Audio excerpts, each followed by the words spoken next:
What's up, everybody? This is Coach Allie. We are continuing on this week with our Pageant Newbie Series. This is the third week that we are doing this series. This week, we're going to talk about what your expectations should be going into your first pageant. Let's get into it.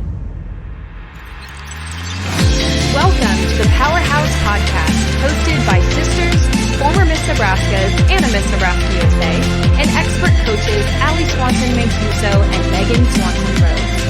Every Tuesday, we bring you a life-changing, challenging, and activating episode to help high-achieving women win their pageants, massively transform their mindsets, and dominate all aspects of life, including elements both inside and what most consider traditionally as areas outside of pageantry. Allie and Megan coach high-achieving women in all 50 states and beyond, and live to see women conquer their dreams. If you're not already part of our Powerhouse Club, join the fastest-growing group of winning pageant queens on the planet, linked in the show notes every single week. Now, let's get on to this week's episode.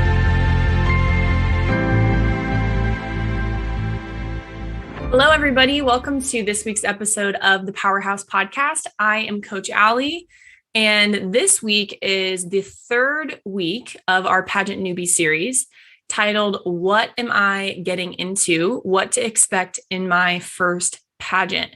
So I really love that we're doing this topic because a lot of the comments that we get a lot of people that listen to our podcast, right? We get pageant newbies who have absolutely no idea what they're doing. Maybe you're a teen, or even heck, you're in your 20s or 30s and you're doing a pageant for the first time. All power to you. We want to create resources for you, as well as the pageant competitor who's been around the block, maybe placed, top 15, top 10, top 5, never won, and everybody in between. Or maybe you are just switching to a new pageant system because you aged out of another one and you might feel like a newbie competing in another pageant system. So the first thing I'll say is, because this is the third week, make sure you go back and listen to weeks 1 and 2, where we outlined various different pageant systems so you can find your fit, so to speak. And then the second week in this podcast series, specifically for newbies, was all about your platform and a little bit of paperwork. So make sure you listen to those 2 weeks as a foundation before we get into this today. But if you've done that and you are here listening to this week, we're going to go over basically different areas that are common in lots of different pageants. So I will preface this with a lot of the end ones on here. I'm going to end going into talent, pitch, or a personal platform promise. Some pageant systems call that an introduction, or basically you have to speak for a certain amount of time and it's not your on-stage question. I'm going to go into that very briefly because I know not every pageant system has that portion of competition. So talent, a pitch is more Miss America organization. Talent obviously now is Miss America Volunteer. Personal platform promise comes through in organizations like the Miss United States organization. And then we also have a fun fashion, optionals, and national costume. So again, not every single pageant system has a national costume option or something called optionals, where sometimes it's judged, sometimes it's not. And it's just another opportunity for you to oftentimes strut your stuff in some outfit, whatever the parameters are for that pageant, in front of the judges. So we're going to hit on the main areas of competition because, again, this is a newbie series. And if you find yourself somehow feeling like a newbie, even if you have competed in a pageant before, that's okay. These are always good refreshers for anybody who is brand new or been around the block. So again, we're going to talk about how do I prepare for my first pageant. It's kind of the theme of all three of these weeks and the theme of this Pageant Newbie Series. So what are you getting into? What should you expect in your first pageant? I want to explain those different areas of competition and give you at least one takeaway that you can hopefully implement into your pageant prep, regardless of where you're at. If you're 4 weeks out, if you are a year out, if you are 6 months out, doesn't matter. These principles are things that we at Powerhouse really believe to be true, tried and true, and have worked for Megan and myself in our pageant journeys. So without further ado, the first one I want to talk about here today is your personal interview. Now, there are several other episodes of the Powerhouse podcast where we have done a whole podcast just on your interview. Many, many, many. So make sure you search our repertoire and go back and listen to those if you want the ins and outs, tips and tricks. And if you're a type of person where you do know that the pageant is won in an interview, which is where, a lot of people say that all the time. We say that it's where you can share your heart, share your mission, share your platform, share your stories, really who you are with the judges. And the personal interview is something that you should be spending a predominant amount of your time prepping for. Because if you can't talk, if you can't explain who you are, you don't know what you bring to the table, you don't know what makes you unique, how is somebody else supposed to connect those dots for you if you yourself have not spent the time to connect those dots prior to that exact interview? And to be honest, everybody watching or listening, depending on which platform, it doesn't matter necessarily if it's a 2-minute interview, 3-minute interview, 9-minute interview, 10, 12. I think that's the longest. Well, some pageant systems now actually are like 15, but you can have a different time frame, right? And there's obviously different strategies for preparing for a 2-minute interview, which is very, very short, very brief, compared to 15 minutes, where you actually really can have long conversations with somebody. So the base of, regardless if it's 2 minutes or 15 minutes or anywhere in between, is that you have to be yourself. You have to know yourself at a deep level. You have to have the experiences in your life that challenge you in a way where you begin to take strides to understand your tendencies, know what you like, what you dislike, what you're passionate about, what your ambitions are, where your hard lines are. And what I mean by that is, where do you have a personal boundary in your life? Let your no be no and your yes be yes, so to speak. A lot of girls don't know how to communicate that in their own lives. And you might be like, Allie, why the heck are you talking about that? That's like life lesson mode. Well, in a lot of instances, you discovering who you are as a person relates to your mindset and personal development. So if you are a pageant newbie listening to this today, and you've never really gone on a journey of self-discovery, I want to really encourage you to start that journey. It is a tremendous thing. It's a beautiful thing. And to all of our listeners, my deepest hope is that you never stop growing in your personal journey. That is a pillar of mine that I live my life by. My husband and I, we try to do that as a couple, as a family. And I do that with my sister as well, in us leading our company together. And I think personal development allows you to, not to use this phrase, but to die to self a little bit and to tap into that humility where, you know what, I don't have all the answers. I'm not going to act like I do. I'm not going to act like a know-it-all. And I'm not always going to be right. I'm not always going to be acting in the right, because all of us only act upon our own scope, our own lens that we see the world. And that's no different in pageants. Randomly, honestly, in this field, girls get this notion that, oh, I can do it all and I can do it all by myself. And I know all the answers and I have to appear as this stuck up expert that's all put together. And if somebody asks me a question that I don't know, it's going to break apart, and just this fallacy that's created of perfection, when that couldn't be further from the truth. And again, you might be like, Allie, I thought we were talking about personal interview. Why are you going off on this? Well, because it's really, really important above anything else that I could ever teach you on this podcast about different areas of competition, that you know yourself, that you know who you are, that you know who you were created to be. And to come to the understanding that that's okay, that it's a journey. It's okay if you are, 15, 20, 25 listening to this and you're like, well, I've changed my degree a couple times. If you're in college, I have changed my career a couple times. I am not married yet. I don't necessarily have this hard and fast plan for what my life is going to turn out to be, but you can know what you're passionate about. You can know what your strengths are. You can choose to learn from those failures in your past and your experiences that have molded you and shaped you into the person you are today. So bringing that to a close so I can actually get to talk about what we are here to talk about here today. Go on a journey of personal development and self-discovery. And it doesn't have to be all the bells and whistles that you see in movies where people make it weird. It's just honestly asking yourself really key questions. Read a book about it. Spend some time alone off of a screen where you're thinking and you are in tune with your emotions about how things make you feel, how people make you feel. And I guarantee you that if you spend time in the quiet place and pour into yourself, your anxiety is going to decrease, your depression might decrease, and you're going to really begin to hear that inner voice inside of you that's trying to help guide you through your life, right? And you're going to discover what makes me happy, what brings me joy in my life, what things in my life are positively pouring into me. And then maybe underneath all of that, there's a platform there, because I like to ask my clients, what problem were you put on this earth to solve, or born to solve, is where I was going the first time. And that's a big question. It's supposed to be a big question. But when you are discovering what your platform is and what you're passionate about in life, I believe that every single person has a unique outlook. I don't care if you have the same platform as somebody else. I don't care if you are both blonde hair, tall, blue eyes like me, and there's another girl in your pageant system that looks exactly like you. You guys might have the same platform. You guys might have the same talent, whatever it is. You two are not the same person. And I don't know who needs to hear that today, but I feel like just going off on this rant, you are uniquely and wonderfully made. And your voice matters. Your lens on the world matters. How you communicate and who you're communicating to matter.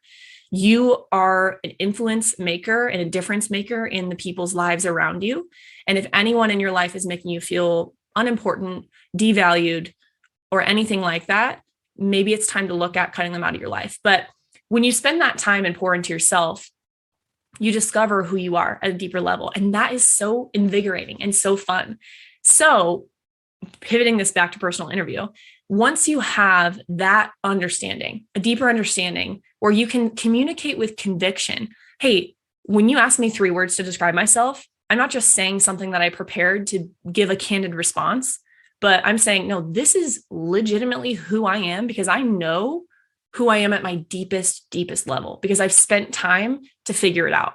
I didn't just spend time to figure it out to fill up my bio sheet and submit it because it was due Friday. And then I started doing this Friday morning and then I called it good, right? No, I'm making it a point to spend time in the quiet place, reading, meditating, praying, whatever that means to you, journaling, listening to music. And I would even argue, I'm a musician, guys, but sometimes unplugging and just literally sitting in silence with your thoughts can be a little scary at first, but it's also a really healing thing to allow yourself to flow in that state. But communicating with conviction starts there. These great communicators that win Miss USA, Miss America, Miss whatever, didn't just snap their fingers one day and decide to do something and decide to be a good communicator or decide to have an amazing brand. They put in the work, they put in the time, because they see the outcome and they make the steps to get there. So newbies listening to this, first step, if you're competing for a pageant, I would say is personal development and get some mindset work in, because the more you know who you are at the deeper level, the easier it's going to be to communicate who you are, what you're about, what your passions are to your judging panel. So in that personal interview, be yourself. With that foundation, it's way easier than trying to make something up. And let me tell you, from a judging perspective, you can 100% sniff out if somebody is rehearsed, if there's inner healing that needs to happen, or inner wounds that you maybe subconsciously are communicating because you haven't dealt with them and you're trying to put up a facade or a glass wall in front. It's very, very easy to sniff out if you are a mature judge and you've kind of been in the gambit a little bit, or you're just maybe a business professional and you interview a lot of people, or you have good people skills. Authenticity cannot be faked. And so I employ all of you. I want all of you listening to this to really start to understand who you are at a deep level and let that flow into your interview. Now, practically, what does this mean? Okay, I gave you that big foundation. I don't know how long I just talked about that, but big foundation, right? How do you do that in your interview? Well, it starts by sharing your stories.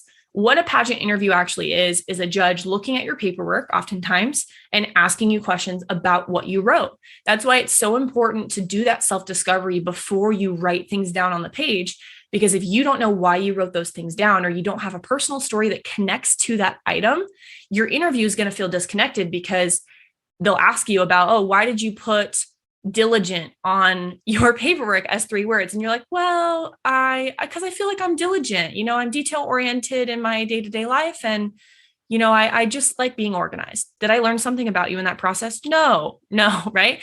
Compared to, okay, if 3 words, making this up off the top of my head, guys, but if I just said like vigorous, driven, and pivoter or something, right, to describe me, those would be really intriguing words from a judge. I'd be like, why did you put pivoter?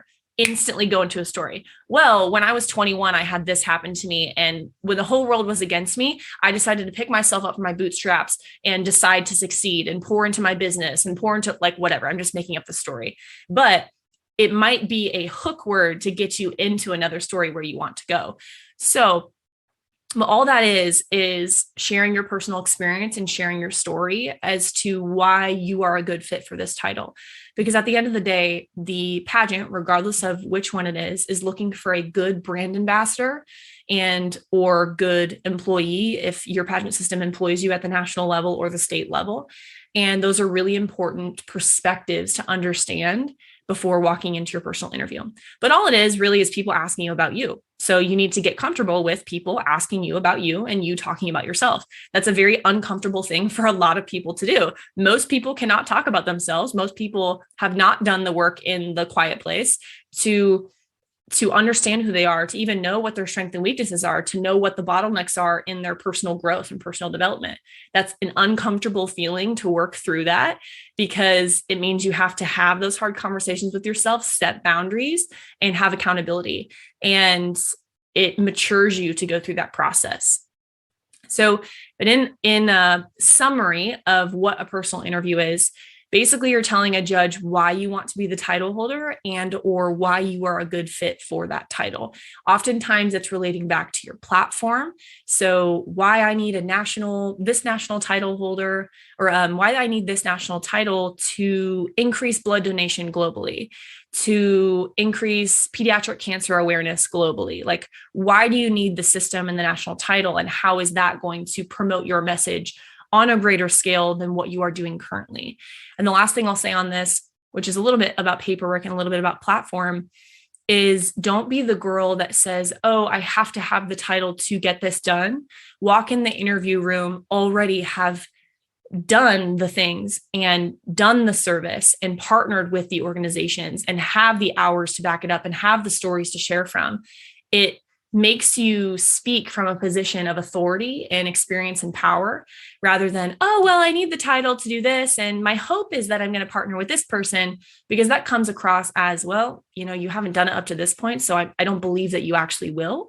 And most of the times I would say judges don't pick women or girls, depending on your division, who communicate in that way. Now, qualifier, I'm not asking an 8-year-old to talk like that, because obviously there is a differentiator, right? If you are in a Little Miss division or a juniors division and we're talking about like 6 to 12-year-olds or something like that, obviously you can't talk about my career job as a blah, blah, blah, or my family. Like, no, talk about the experience that you know.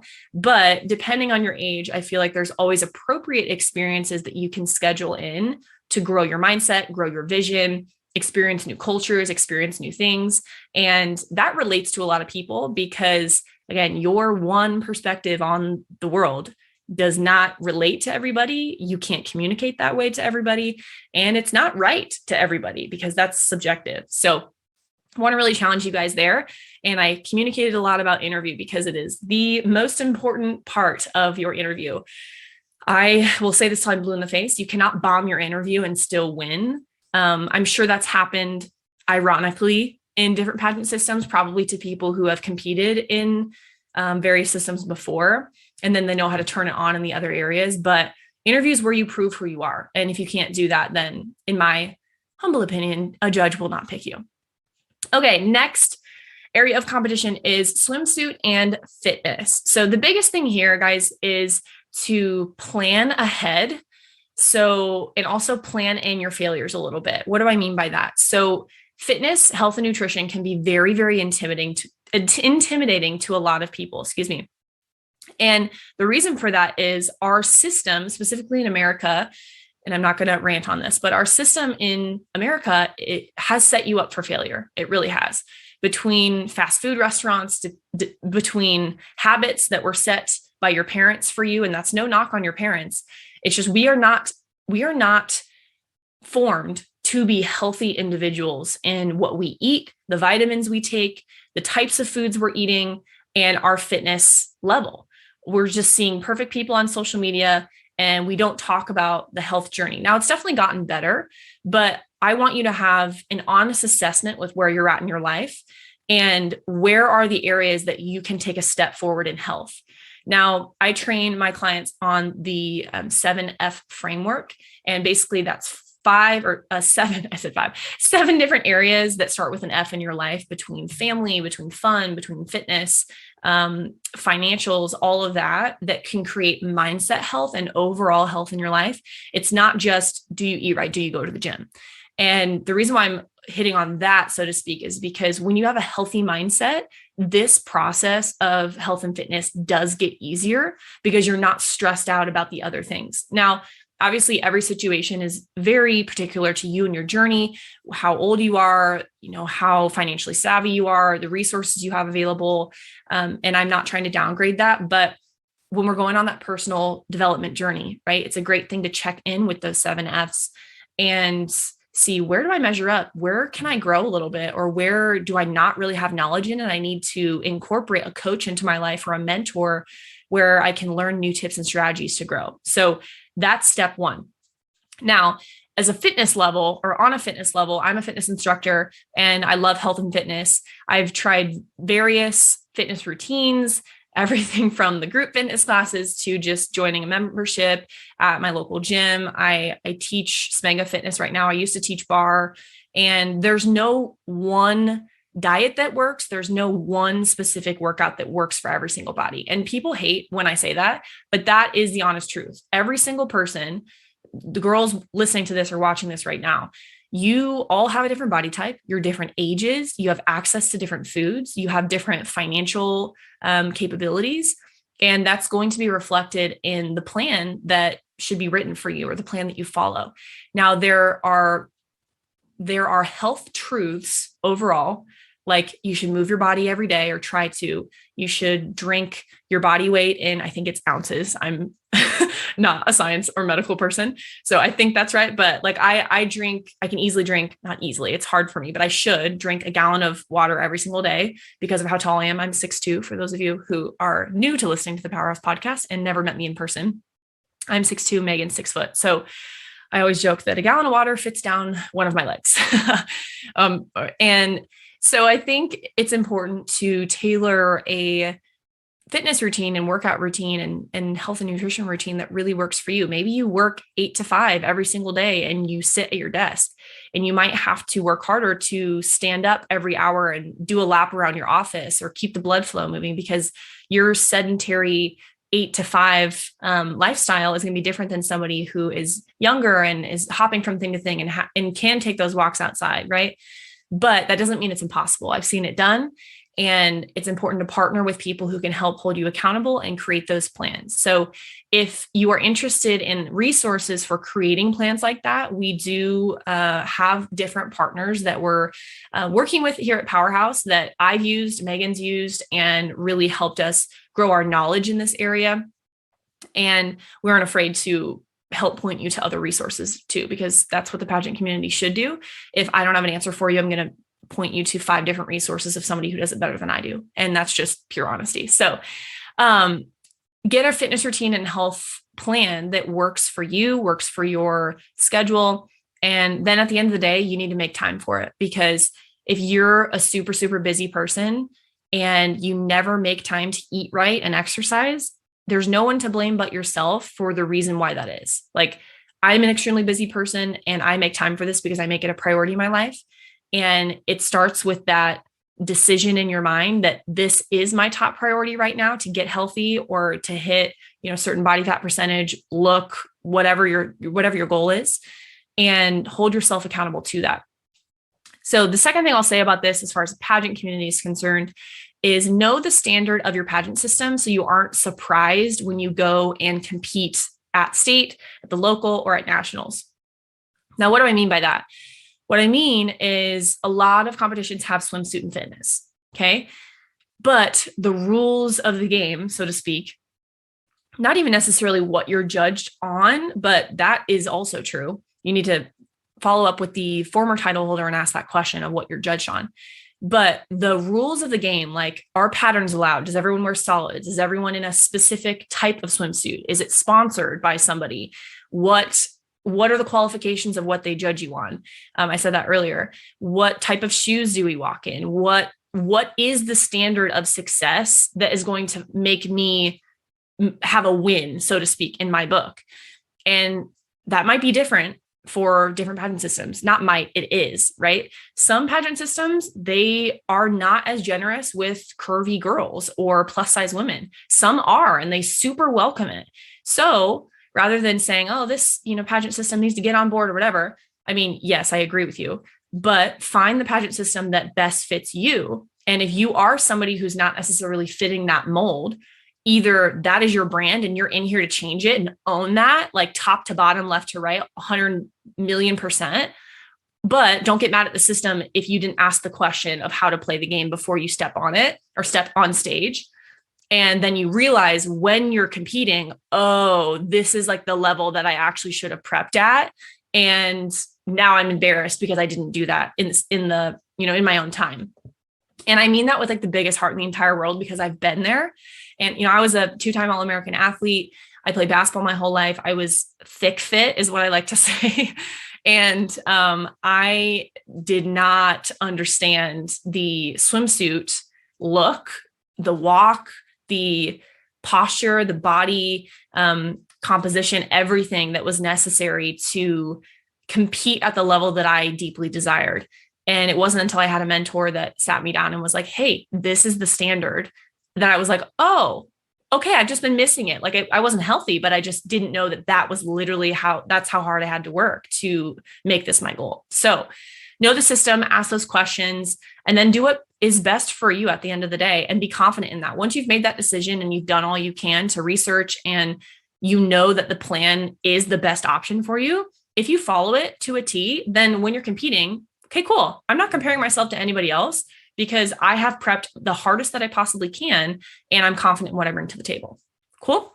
All right, evening gown.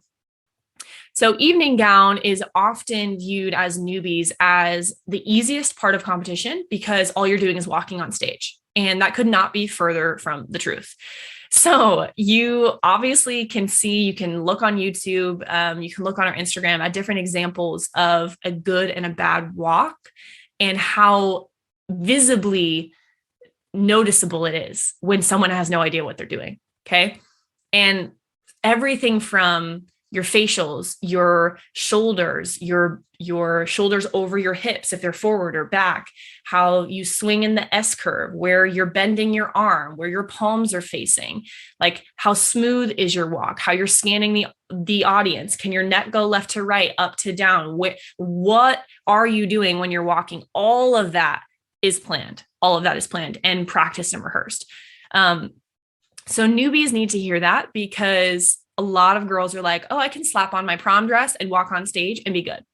And yes, like depending on your system, that might get you your foot in the door of winning like a local pageant or even just doing it to get experience, which awesome. I love that. And a lot of people do that to, again, know the standard. So they experience 1 year and then the next year they go guns blazing because they understand it and they have that perspective of competing already, which is awesome. But if you want to win, there is a level of preparation that is necessary, and the bar is probably set higher than you have ever worked in the past or your knowledge actually extends to.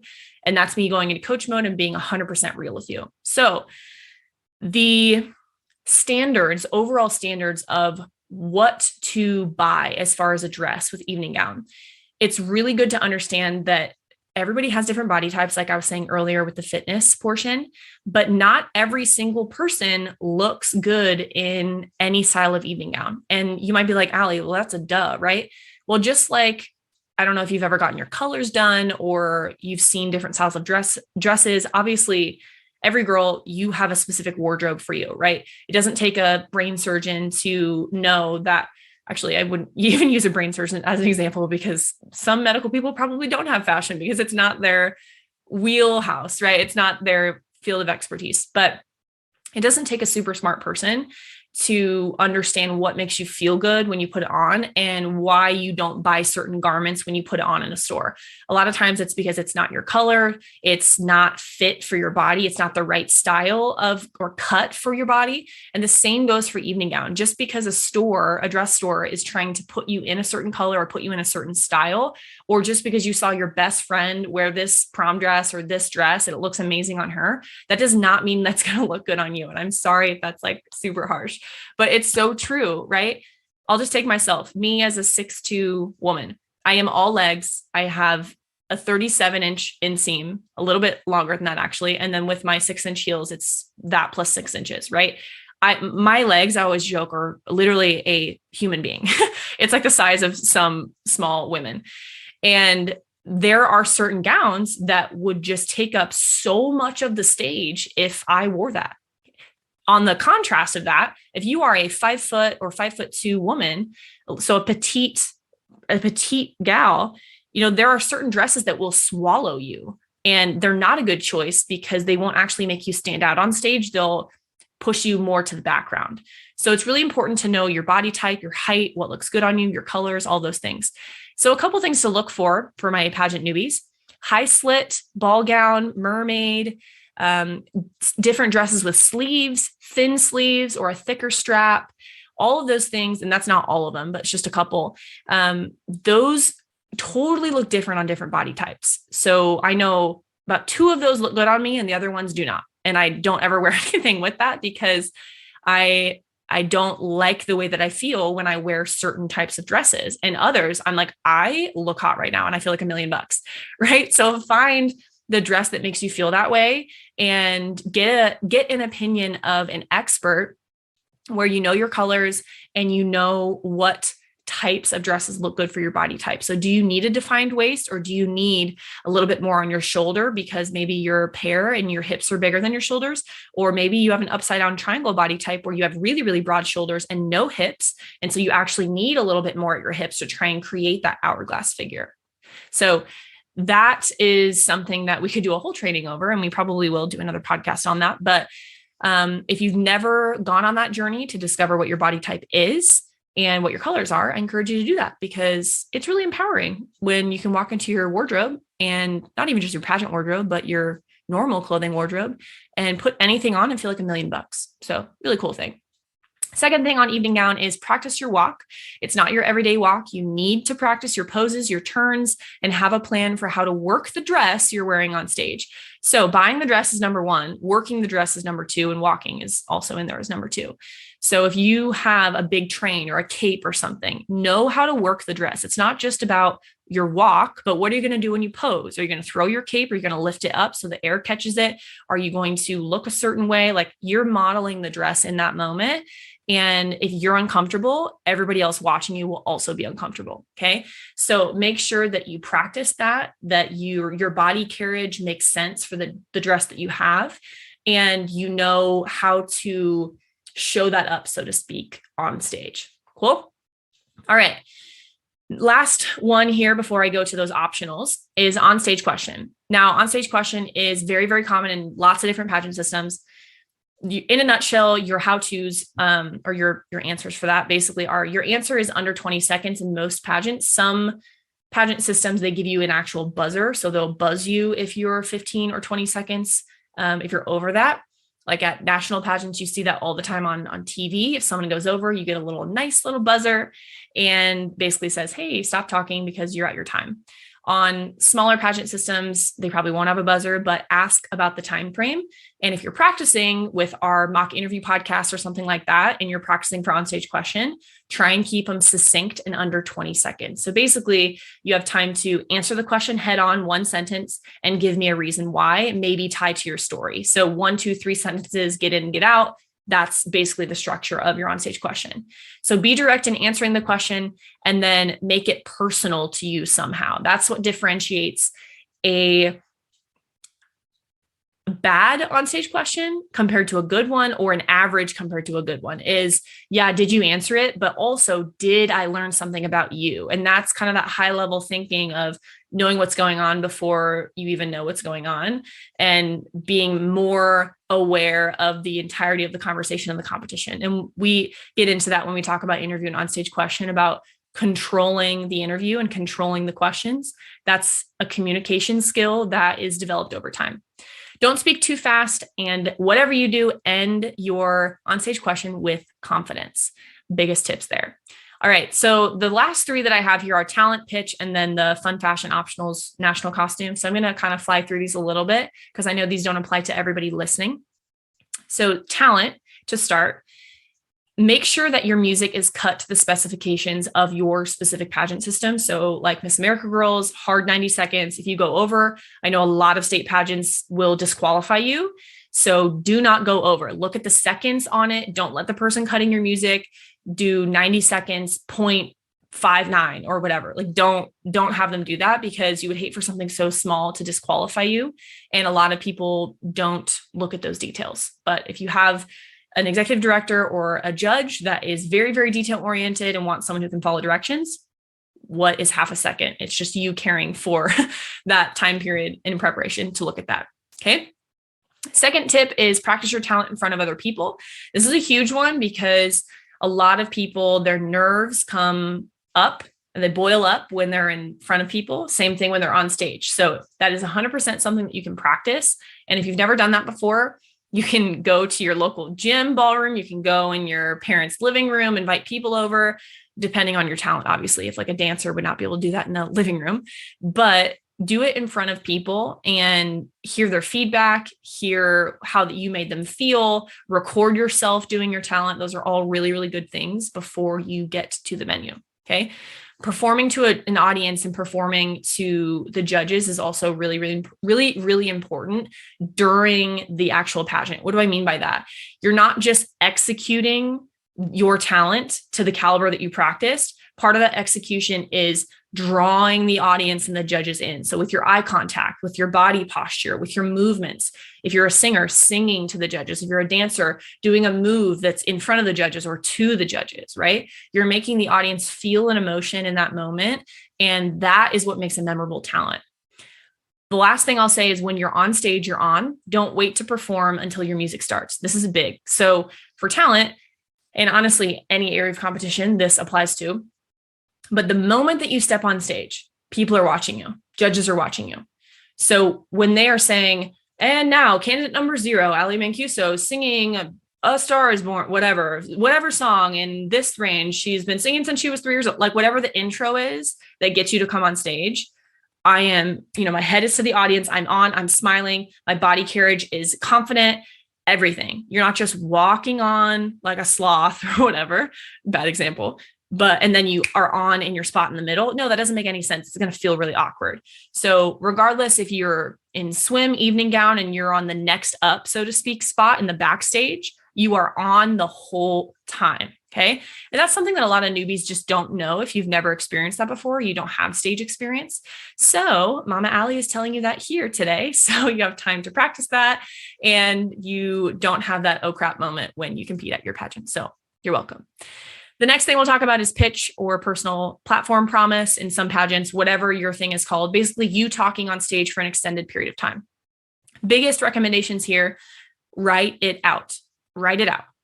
If you're using Google Sheets or Microsoft Word, it's going to catch your grammar mistakes. And a lot of times we say these things colloquially, that's a hard word, that makes sense if I'm speaking to you, but if I write it out, it does not make sense. So obviously there can be a ebb and flow sometimes in speech, but at a nutshell base level, make sure that it makes sense. Make sure that how you're saying things, the tense that you're saying things makes sense in your presentation. And regardless of the length of it, so let's say it's 20 seconds, a minute, 90 seconds, 2 minutes, whatever, you have to have 3 central points. Why 3, Allie? Well, I'm glad you asked. So 3 is the strongest psychological number for memory. And it's why when you watch TED Talks, it's why when you watch a lot of these people speak professionally, they center around 3 points because they want you to remember it. Any more or honestly any less, sometimes 1 or 2 can work, but 3, something in the brain, it makes you remember all 3 points. So that is what I encourage women to do. Obviously, you can cut it down to 2 if you have a really, really short time frame and you just want to rattle off, my name is this, and this is what I do, bing, bing, bop, whatever.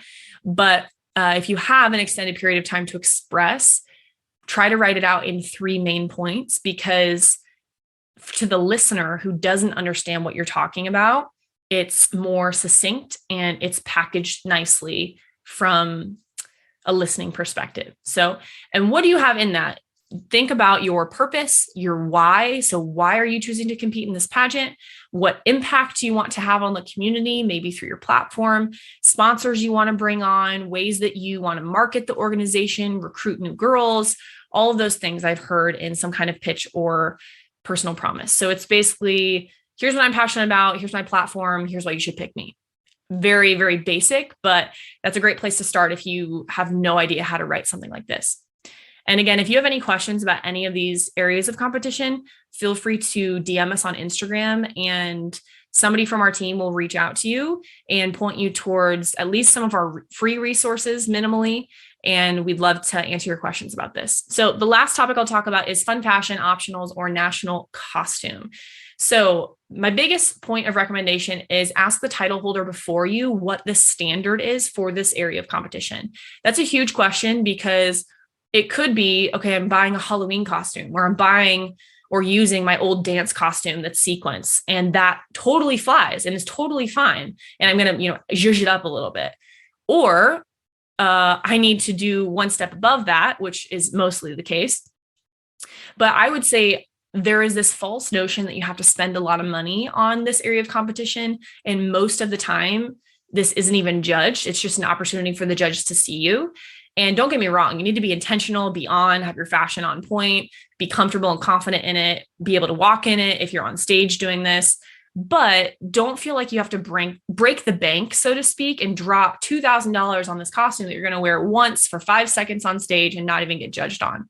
Like, it's not that important. Okay. And that's me being 100% real with you and giving you my honest perspective.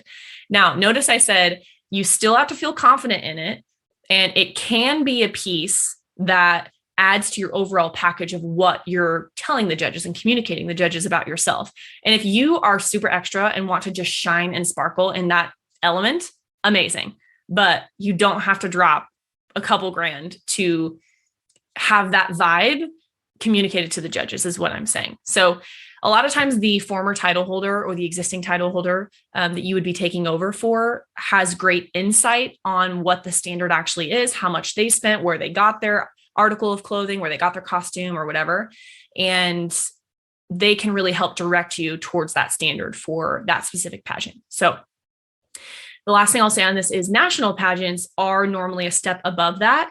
So keep that in mind. Obviously, what comes to mind is the Miss Universe pageant with all those magnificent costumes where they have people building those for a long time and they just pour their blood, sweat, and tears into those things.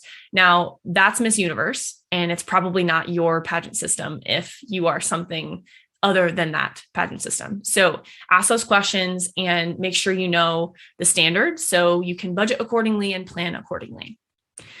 Okay, guys, so we went through personal interview, swimsuit fitness, evening gown, onstage question, talent, pitch or personal promise, fun fashion, optionals, and national costume. And at the beginning, we went over some personal development stuff that I really, really, really hope you take to heart today, listening to this. Feel free to re-listen to this, share it with a friend. If you found benefit and there's somebody else in your life that's going to find benefit from listening to this podcast, we love you guys so much. And to be honest, I wish I could have the time to coach every single one of you, but I hope you get lots of benefit from our podcast and just hearing from our own personal experience. I by no means know everything. Megan doesn't know everything, and I'm not going to ever pretend that I do. But if I can help people through where I have been, then I feel like I'm doing my job. And that's really what I'm passionate about doing. So if you are interested in some more information about anything that we talked about here today, please DM us on Instagram, and we want to get you plugged into our free Facebook group. So we do trainings every other week in there. Sometimes we have different challenges. We post different freebie trainings on different topics that are all pageant related. So regardless if you are a newbie to pageants, probably listening to this, or you've placed top 5 the last 5 years, whatever, and you don't know what it is that's making you not win, we want you to be in that group and reach out to us. We will totally give you the resources that make the most sense for you and where you're at in your life. And a lot of those honestly can be free. So join our free Facebook group, Pageant Winner Secrets, and you can access all of those free trainings. We have a paperwork masterclass coming up next week, and we are actually when this is dropping, it's actually tonight. So if you're listening to this on the day that this is dropping, Paperwork Masterclass is tonight at 4:30 p.m. And you can find that webinar link in our Pageant Winner Secrets, or make sure to DM us on Instagram and we can give that to you guys. So we have all the resources, guys, and we want to make sure that you succeed. But thank you so much for listening to this podcast. Again, my name is Coach Allie. This concludes our Pageant Newbie Series, and I'm really, really excited for what is to come in the future weeks as far as information and training that we're giving you guys. So love you all. Thank you so much for listening and or watching. Have a great rest of your day. Bye. Well, thanks so much for listening to this episode. This is Coach Megan, and I just wanted to say it is 2023 in terms of the next pageant season, and we have so many new things going on at Powerhouse. We have a new brand, we have new logos, we have a new website, we have new resources for you, so make sure that you click the link below. If you are not already part of Powerhouse Club, figure out how you can save $300 per month and $700 overall by joining the best world-class pageant training in the world you cannot get anywhere else. Entry